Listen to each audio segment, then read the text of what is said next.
All right, guys, the Utah Jazz got a dominant win over the Los Angeles Lakers. The Lakers just couldn't find a way to score on the Jazz, and that's been the story of the season for the Lakers. Let's talk about it. It's the Hoops Nerd Show.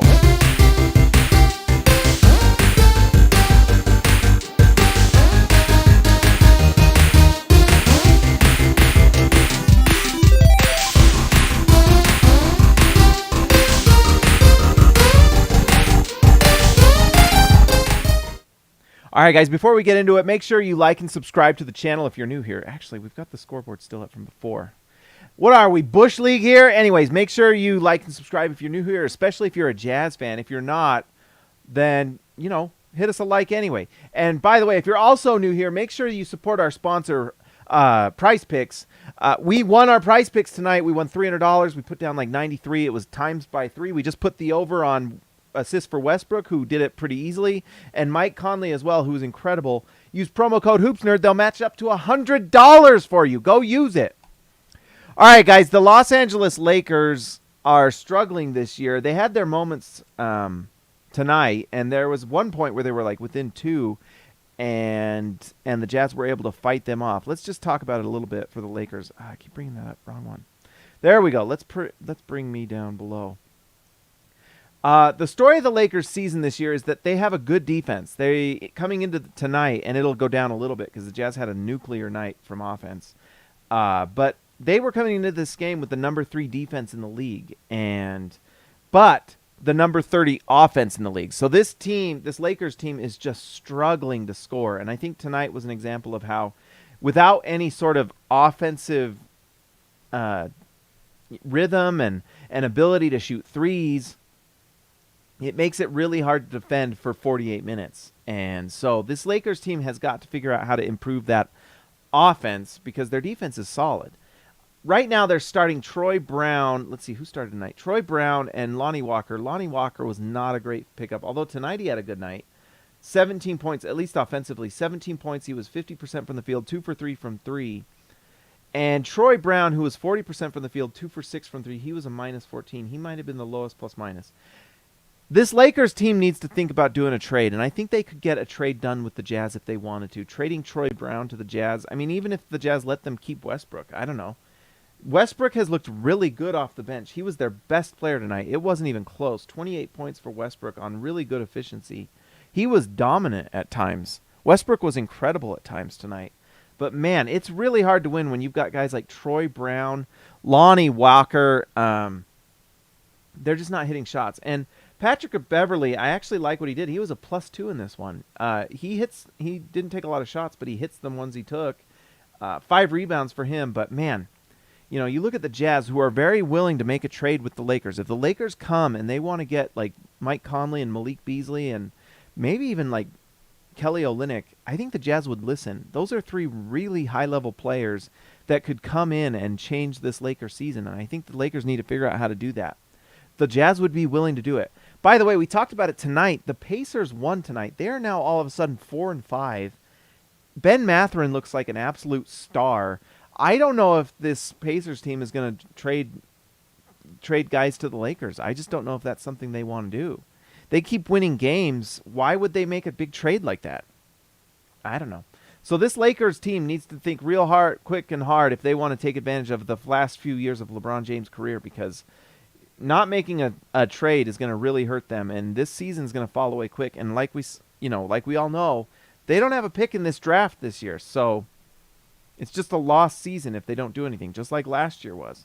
Let's see. Anthony Davis, he was actually solid tonight, and the thing about Davis is he's playing really great defense, and he is the cornerstone of a number 3 defensive league for the Lakers. They've been the number 3 defensive team in terms of efficiency. That's what's so crazy.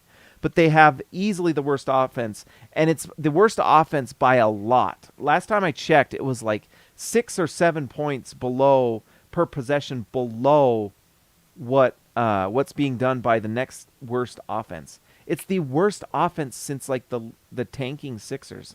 So it's really bad. Zintas, holy smokes, $20? X marks the spot. My man, thank you. Oh, my gosh, $20. Zintas, thank you, my man. Great win by the Jazz. Jazz mopped the floor with the Jazz. Let's see. Jazz mopped the floor with the Lakers, I bet you meant. Bowler Jack said Laker fans were booing him at the end. Yeah, probably. At no point did I have, we had a live stream tonight, and those who were able to join us, it's pretty fun. I don't know if we're going to keep doing them. Let me know in the comments if you like the live streams. But yes, Zintis, thank you. Oh my gosh, $20, man. Thank you very much, Zintis. At no point anyone who watched this game, were you worried that the Jazz were going to lose? Even when the Lakers came within 2, it was kind of like, yeah, but that's because Taylor Horton Tucker, and Nickeil Alexander-Walker, and the corpse of Rudy Gay were on the floor, and the Jazz still were probably going to win the game with that lineup. It's crazy how well coached this Jazz team is. 2, how kind of unathletic and just no shooting or scoring from the Lakers. They just don't have it. If the Lakers could trade for Mike Conley, if you just upgraded from Troy Brown Jr. to Mike Conley, that would change the Lakers season the whole year. It would absolutely just completely change this Lakers squad. And if Lonnie Walker turned into Malik Beasley with his 40% three-point shooting, I mean, come on. And those players are available. Lakers, Rob Pelinka, they're there for you. They're really good. Mike Conley's a really good all-star caliber player right now. His assist numbers are out of this world. He won me $300 tonight on Prize Picks. By the way, let's just do another promo for Prize Picks.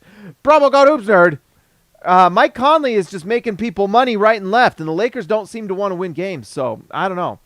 LeBron looks slow to me, and I don't know if it's because of an effort thing. LeBron looks kind of like he just looks like a little dejected. This Lakers season is going very badly, and unless they turn it around, make a move, nothing's going to change. All right, let's talk about the Utah Jazz.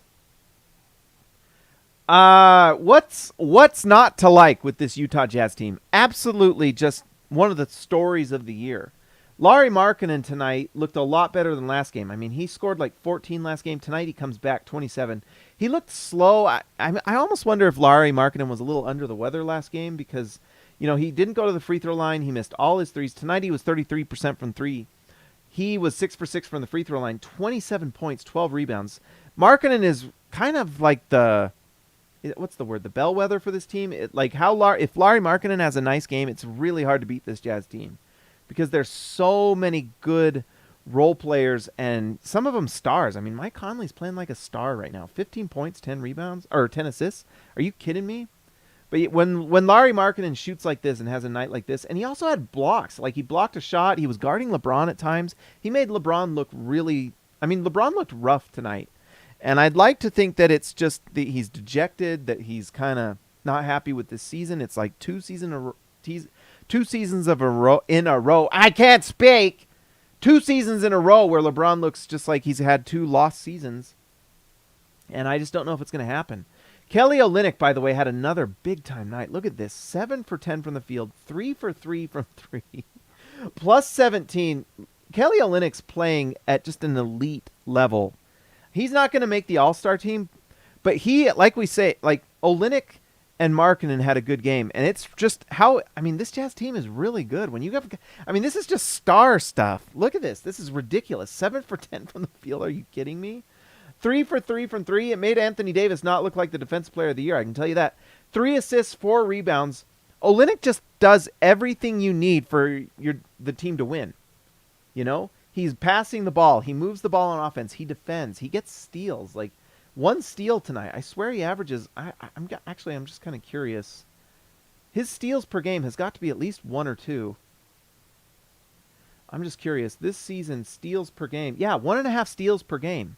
I mean, that's pretty crazy. He's not an overly long player, and he's not overly athletic. He's just so smart, and he's averaging 1.5 steals per game because he's just really freaking smart. He knows where to be on the floor, so he's just phenomenal. And tonight just showed how great he was. 3 for 3 from 3. One of these was like a sidestep fadeaway 3 from the corner. I mean, it's crazy how good this Jazz team is playing. It's wild.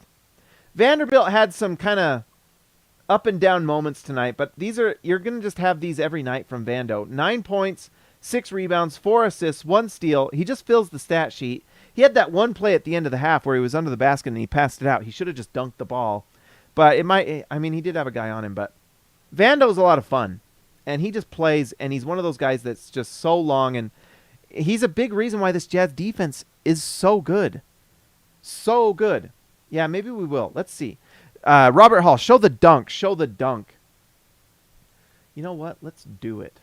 Is it up? Actually, let's refresh this so we can, because it takes them. Oh, there it is. They got the highlights up. Let's see. Jordan Clarkson was phenomenal tonight. He just, I mean, the stats don't show up, but look at this. 3 assists. I guess it wasn't insane, but plus 11, 20 points.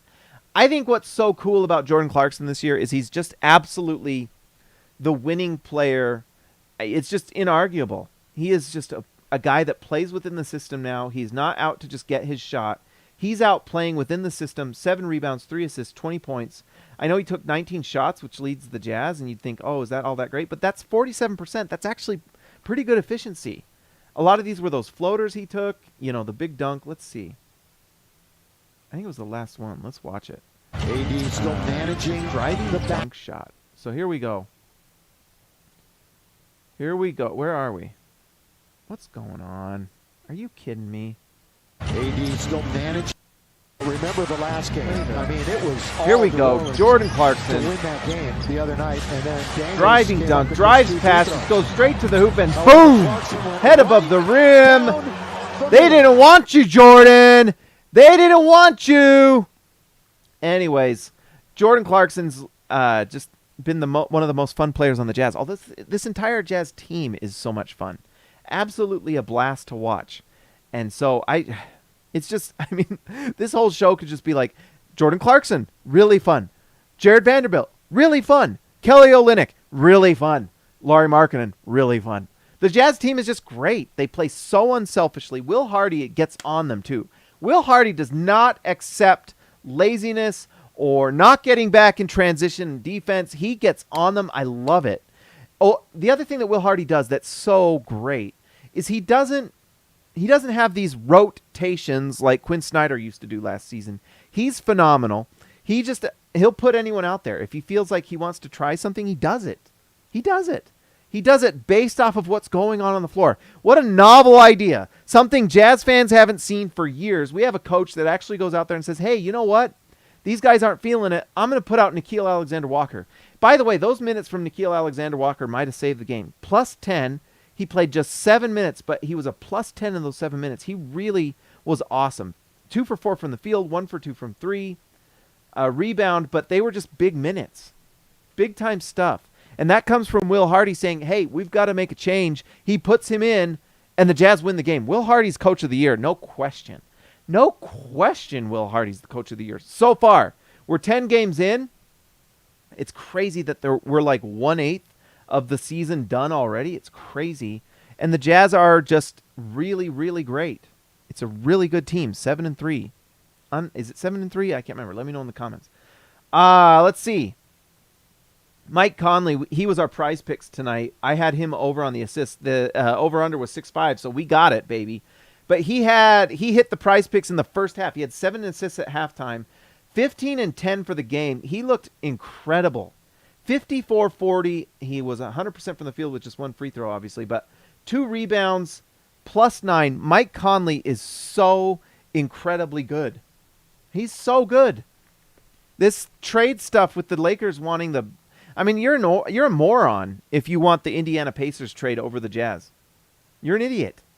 Because Mike Conley is such an immensely better player than Buddy Hield.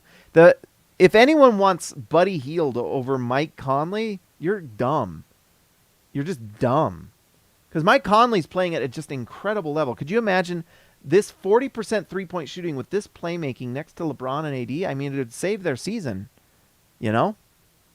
And I guess the Rob Pelinka's a stupid idiot. He's a stupid idiot.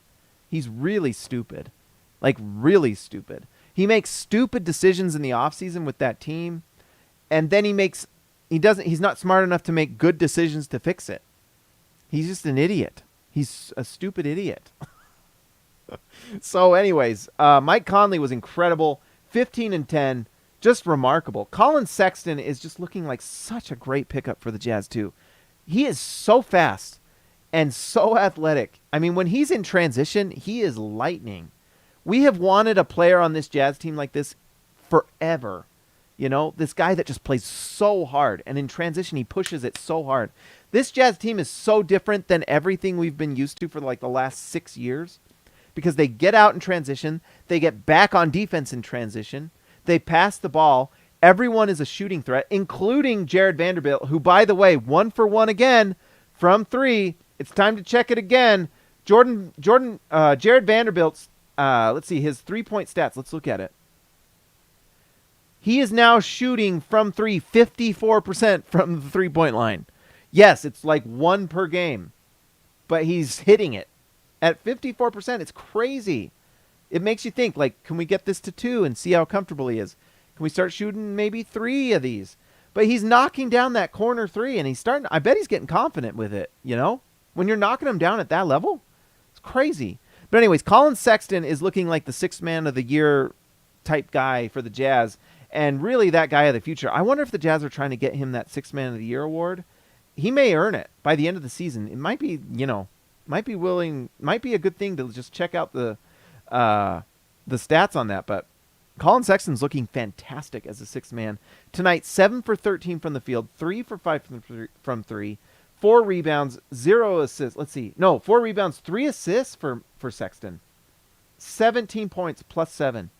This Jazz team, you can't say enough about how the players have bought into the system. They're playing an unselfish brand of basketball, and when you play unselfish, a rising tide raises all ships, and this is what we're seeing. Look at all these assists. Again, 31 assists as a team. You know what the Jazz averaged as a team assist-wise last season? 22. This season they're at 29. Tonight, 31 assists as a team. That is 9 assists better as a team than their average last year. The way they're sharing the ball, the way they're shooting it, the unselfishness, the switching on defense, everything they're doing is leading to wins. Will Hardy is unbelievable, and you've got to give so much credit to these players who are just smart, making the right decisions, making the right reads, just killing teams. I mean, at no point did the Lakers look like they were going to win this game. The Jazz just dominated them. Start to finish. Walker Kessler had a nice bounce-back night. He only played 4 minutes against the Mavericks last game because he looked like he was still sick, honestly. He didn't look healthy. He looked slow, sluggish. Tonight, he was 4 for 5. A couple of these were like left-handed layups. Let's just look at one of them. There were a couple where he like laid it in on a. Here's one in transition. So this is you mentioned it. This is a putback, but look. Underneath, Kessler scores as he cleans up. That time it was the turnover, but Kessler's under there. Boy, he's a good body. What was it? Cutting layup shot. This was the one that I was like, holy smokes! Look at this. So you've got him in the pick and roll. Watch this left-hander over Anthony Davis. That is big-time stuff. Walker Kessler is taking a step. It's crazy how solid he is. And so the Jazz can get 10 minutes of rim protection, and he's an offensive threat when he has the ball around the rim, and he'll just put it back and he'll dunk it, and he's showing us that he's got touch with his left hand. Are you kidding me? Him being able to do that does a lot for your team. You can't just put a small guy on Walker Kessler. He'll just score it. So 4 for 5 from the field for Kessler. He had 2 blocked shots, 4 rebounds. He looked really solid. 8 points. Malik Beasley as well. He had a tough night shooting it. For whatever reason, it didn't look like he was shooting it very well. I don't know if he was saying hi to Larsa or what, but got to be careful. But anyways, great night. I don't know. Not a great night for Malik Beasley. Didn't do a really good job auditioning for the Lakers, but he's been so solid for the Jazz, and most nights he's been shooting it really well. Tonight just wasn't there. That's okay. Talen Horton-Tucker, playing against his old team, had a few moments. 3 for 7 from the field. I think, let's see, he was 1 for 2 from 3, actually. A few missed shots. He's so wild. He just needs time to develop. But, man, this guy can just absolutely get to the rim. You wouldn't think it, but he's 6'4". He has a 7'1" wingspan. Crazy wingspan. And his ability to get to the rim, use his body to create space. He's a guy that you really want to just develop. And you can tell Will Hardy likes him because he plays him every game. I think Will Hardy likes him just because of his ability to drive and kick. He can get to the rim and score. I mean, he'll get a dunk almost every game. It's crazy. he's just gotta work on his feel. I don't know what it is. He just needs time to develop. He's only 21. That's what's crazy. Did you know Taylor Horton-Tucker is younger than Ochai Agbaji? It's crazy. So he needs time to develop. Rudy Gay has not been very good the last 2-3 games, the last 2 at least, and maybe he's just getting his legs back from sickness, but man, pretty rough minutes.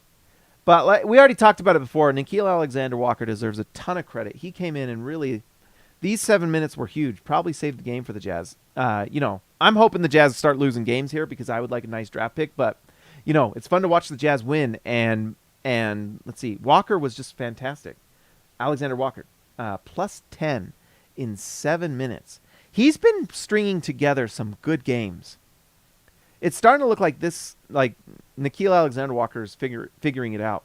And another shout out to Danny Ainge, who, by the way, we got Nickeil Alexander-Walker in the trade that was for Joe Ingles. So you get Nickeil Alexander-Walker for Joe Ingles, who had a torn ACL.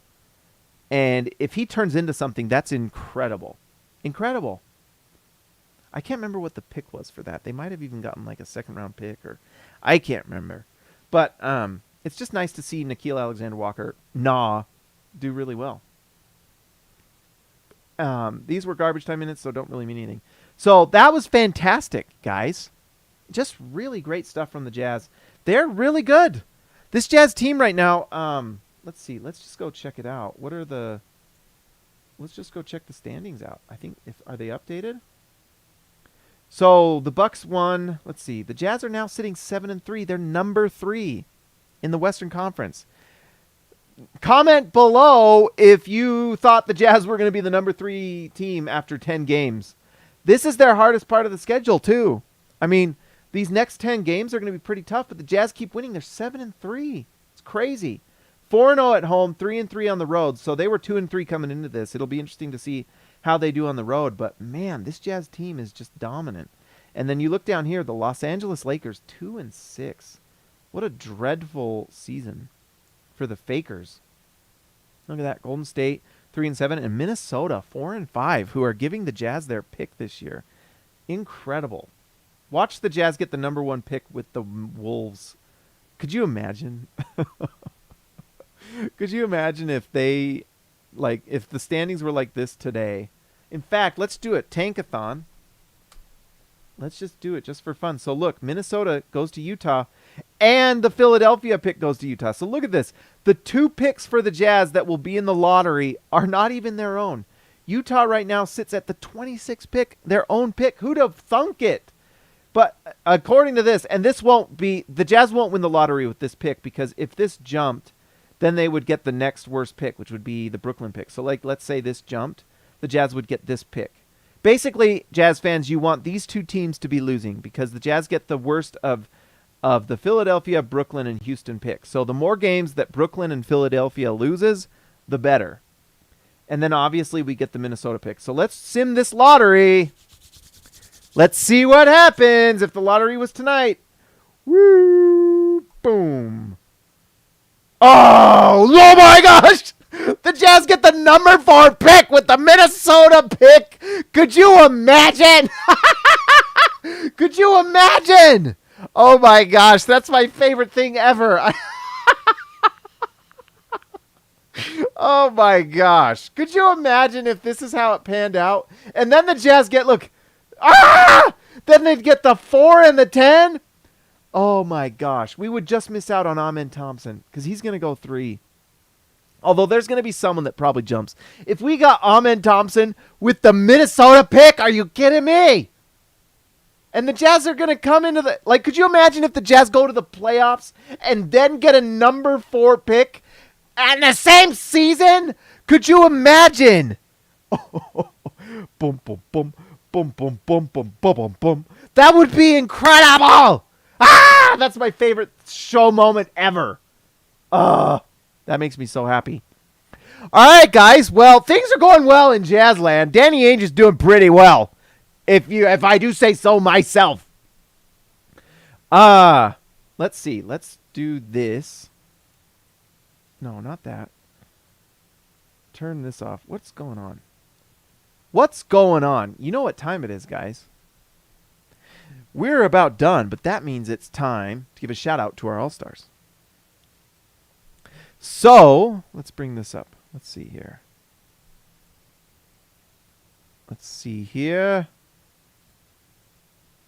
Sorry, guys. This is Bush League. I still haven't been able to figure out how to be a good YouTuber yet. Let's see. Let's bring this up. We've got it. Okay. Can you hear that?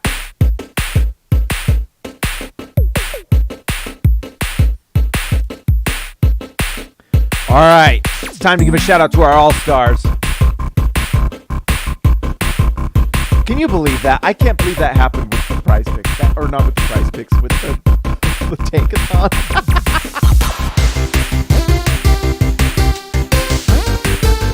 All right, let's see here. Let's give a shout out to our All-Stars. You're the ones who make it happen. If you want to join the channel, you can hit join right there. If you want your own nickname, if you want to be a part of the show, a producer of the show, then join the All-Stars here. These are the guys who've already done it. Guys and gals. Let's give a shout out to Ryan Perry, the legend. Jordan, the GOAT best roll. Just Buckets, JB, Baby Elliott Madsen, Zap Watts, TGT, Total Game Domination. Christian House Money to Haas. In the live stream, we found out that at one point, Christian was sponsored by Backcountry. He's an excellent, incredible snowboarder. Tyson Price, the price is right. X marks the spot for Zinters, who also joined us in the live stream. Joshua Hansen, the Danish Destroyer. Ezekiel Ricibe, the man from down under. Austin R. Grant, editor extraordinaire. Donald schooling all of us. DW to CB, Darren Williams, Carlos Boozer. Jorge Arrizaga, mi amigo de abajo. Patrick Akubo, the connoisseur. And Robert Hall of Fame. Robert Hall of Fame with some donations tonight in the live stream, which I appreciate. And then just Zintis, thank you again for that $20. I appreciate it immensely. Guys, the Jazz are 7-3. They have the number 3 record in the Western Conference. Could you imagine if the Utah Jazz had a better seed than last year and got a top 4 pick? I think that's my favorite scenario.